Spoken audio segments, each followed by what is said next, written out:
आदाब, नमस्कार, बहुत-बहुत स्वागत आप सभी का। आप देख रहे हैं पब्लिक इंडिया, मैं हूं आपके साथ बुशरा खानम फहाद और स्क्रीन पर देख सकते हैं मेरे साथ देश के जाने-माने डिफेंस एक्सपर्ट और फोर्स मैगजीन के एडिटर प्रवीण साहनी जी मेरे साथ जुड़ गए हैं। प्रवीण जी, बहुत-बहुत स्वागत आपका कार्यक्रम में।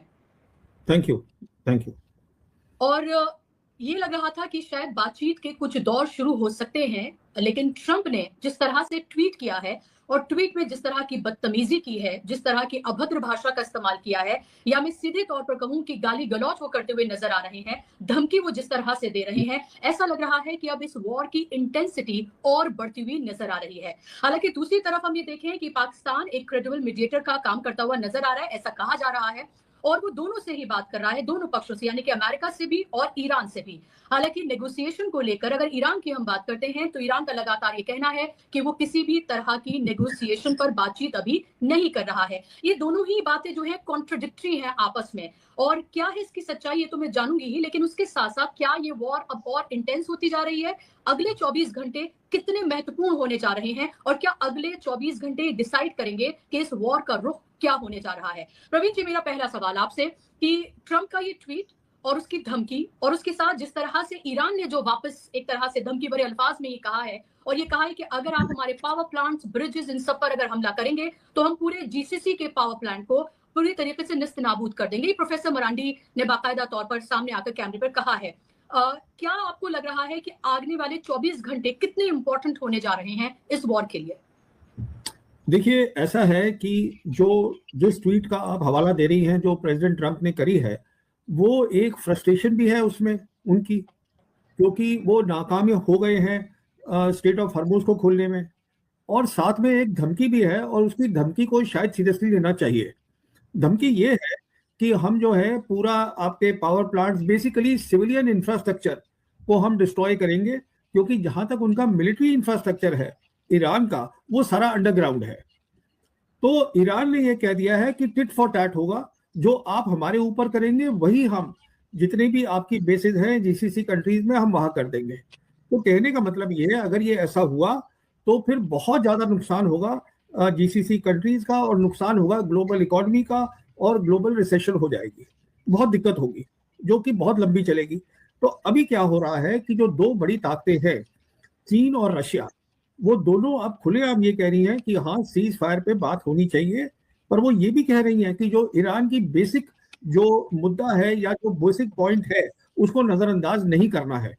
तो कहने का मतलब ये है कि पाकिस्तान जो है, जैसे आप बता रही हैं, एक मीडिएटर के तौर पे फिर से आ गया है सामने, क्योंकि पाकिस्तान जो है उसकी क्रेडिबिलिटी बन गई है, वो दोनों साइड को एक्सेप्टेबल है, ईरान को भी एक्सेप्टेबल है, उनसे बात कर रहा है, उनके फॉरेन मिनिस्टर अराकी से, आसिम मुनीर जो उनके आर्मी चीफ है, बात कर रहे हैं, साथ में बात कर रहे हैं वाइस प्रेसिडेंट जेसी वैंस से।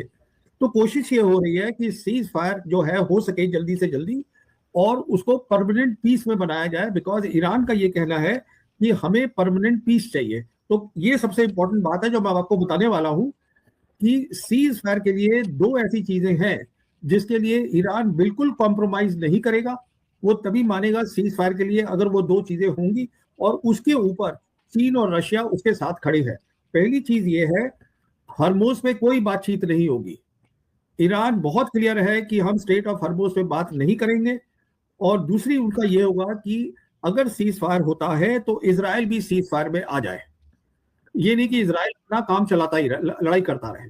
तो ये अगर एक्सेप्टेबल होंगी तो सीज फायर हो सकता है, फिर बातचीत हो सकती है, क्योंकि अब दो, जैसे मैंने आपको बताया, दुनिया की बड़ी ताकतें चीन और रशिया ओपनली आ गई हैं सीज फायर के हक में, और ईरान के साथ खड़ी है। तो कोई भी नहीं चाहता है कि नुकसान हो, कोई नहीं चाहता है कि पूरी दुनिया की इकोनॉमी को कुछ हो। पर देखिए होगा क्या, क्योंकि जैसे आपने ट्वीट देखी है प्रेसिडेंट ट्रंप की, कि उन्होंने वो गाली गलौज किया है और बोला है कि तुम स्ट्रेट ऑफ हॉर्मुज खोल दो। स्टेट ऑफ हॉर्मुज अमेरिका नहीं खुलवा सकता है, स्टेट ऑफ हॉर्मुज ईरान के पास है, ईरान तय करेगा कब खोलना है। तो मेरा अंदाजा ये है कि शायद सीज फायर से कुछ खास काम ना हो सके, और हम एक आगे की लड़ाई देख रहे हैं।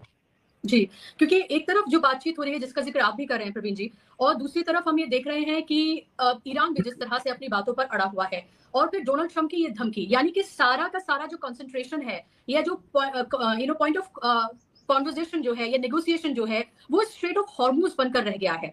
वो धमकी दे रहे हैं कि नहीं खोला तो तुम्हारे साथ ये कर देंगे, तबाही होगी, तुम याद रखोगे। ईरान कह रहा है कि हम किसी कीमत पर खोलेंगे नहीं, जो चाहे कर लो, बल्कि मजाक भी कर रहे हैं कि अरे उसकी चाबी तो खो गई, उसकी चाबी तो कहीं और चली गई। तो फिर देखिए अगर इस तरह का एक डेडलॉक बनता हुआ नजर आ रहा है, तो क्या आपको ये लग रहा है कि ये वॉर फिर और ज्यादा इंटेंस और लंबी खिंचती हुई आपको नजर आ रही है? देखिए इसमें दो बातें हैं। पहली बात तो ये सबको समझना है कि ये जो लड़ाई है ये ईरान जीत गया है। अगर ईरान जीत गया है तो ईरान तय करेगा हरमुज कब खुलेगा, प्रेसिडेंट ट्रंप तय नहीं करेंगे। पहली बात तो ये है। दूसरी ये है कि कुछ अमेरिकन सेनेटर्स हैं और कुछ उनके अमेरिका के बहुत रिस्पेक्टेबल लोग हैं जो ये कह रहे हैं कि ट्रंप ने he has lost his mental balance, दिमाग का संतुलन भी हिल गया है। अदरवाइज कोई भी अमेरिकन प्रेसिडेंट इतनी बेहूदी टाइप की बातें और गाली गलौज नहीं करेगा पब्लिक फोरम के ऊपर जो इसने की है ट्रंप ने। वो उसकी फ्रस्ट्रेशन है।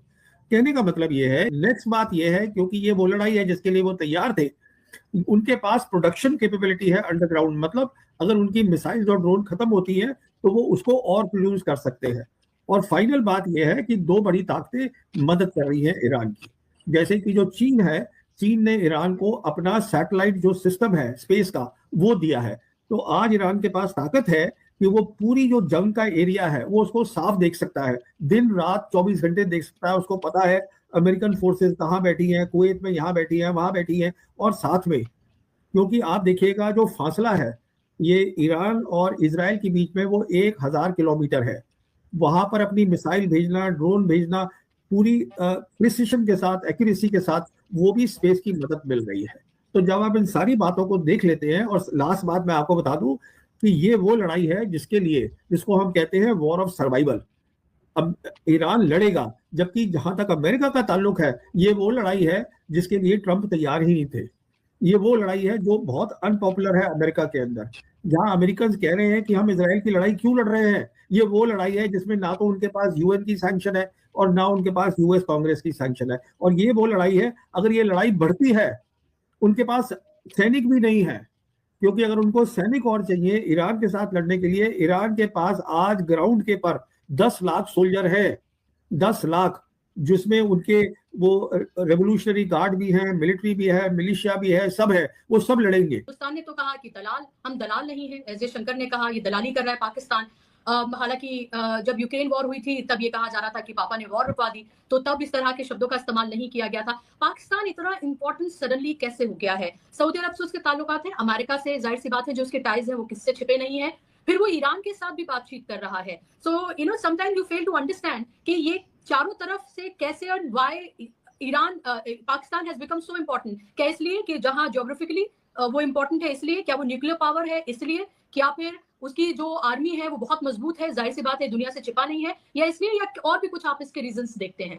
देखिए ये वही रीजंस हैं। पहला रीजन उसकी ज्योग्राफी है, दूसरा रीजन प्रोमिनेंट मुस्लिम कंट्री है, न्यूक्लियर वेपन्स हैं, और सबसे इंपॉर्टेंट रीजन क्या है कि अमेरिका ने ये तय किया था ऑपरेशन सिंदूर के बाद, जो यूएस कांग्रेस रिपोर्ट में भी लिखा हुआ है कि हिंदुस्तान और पाकिस्तान के बीच में जो 4 दिन की जंग हुई थी, पाकिस्तान ने बेहतर किया था हिंदुस्तान से। ये यूएस कांग्रेस रिपोर्ट में लिखा है, मैं नहीं कह रहा हूं। तो उसके बेसिस के ऊपर फिर जो तीनों बड़ी ताकतें थी दुनिया की, जो मैंने आपको बताया, उनके साथ इनके रिश्ते बेहतर हो गए। आज पाकिस्तान ही इकलौता कंट्री है जिसके तीनों बड़ी ताकतों के साथ रिश्ते अच्छे हैं। और पाकिस्तान की एक खासियत जो है वो बहुत सीधी सी है। पाकिस्तान जो है, जब उसको पता होता है जब मेरा काम है तो किससे मुझे काम कैसे निकलवाना है, they are good networkers also, जो एक नेगेटिव चीज नहीं है, एक पॉजिटिव चीज है। और लास्ट बात मैं आपको पाकिस्तान के बारे में बोलना चाहूंगा। हमारे एनालिस्ट कुछ भी कह लें, अगर हिंदुस्तान को तरक्की करनी है तो उसको पाकिस्तान के साथ रिश्ते नॉर्मल और अच्छे करने चाहिए।